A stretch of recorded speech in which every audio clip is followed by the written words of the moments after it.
We have new details on a story that the world has been watching. The funeral home accused of leaving nearly 200 bodies to rot in a small Colorado mountain town is now facing a lawsuit from the son of one of those victims.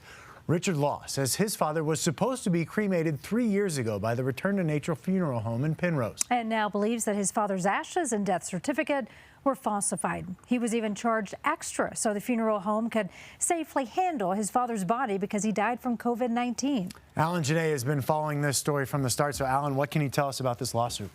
Well, it is what could be just the beginning, in a sense. The law firm filing this civil suit is getting it going over one family's loss. But there are about 24 other families, says the attorney behind the filing, already inquiring about signing on.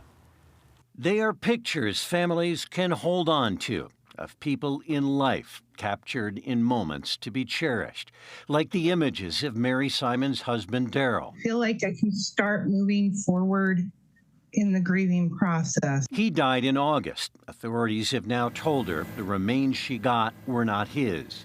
Instead, his body is one of about 150 now identified inside a Return to Nature funeral home facility in the town of Penrose. The lawyer who has filed the suit says there's not enough from the funeral home or its operators to recover, telling us he has no reason to believe there are hidden assets from a company in financial trouble. But filing on behalf of one family gets civil action going. Richard Law's experience with his father is unfortunately very, very similar to that of 188 and potentially more other families throughout the state and throughout the country. State lawmakers are already looking at changes in the aftermath of the Return to Nature funeral home discovery, which has exposed the state's loose regulation of the funeral industry. And many families are starting to insist it is time to act. We need changes because this was, a living nightmare for me and my family. I'm sure all the other victims feel the same way.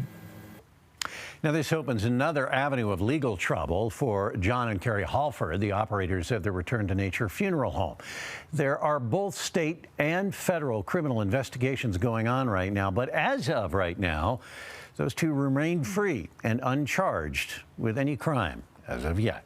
Now, of course, you will continue to keep us posted as this story develops. Alan, thank you.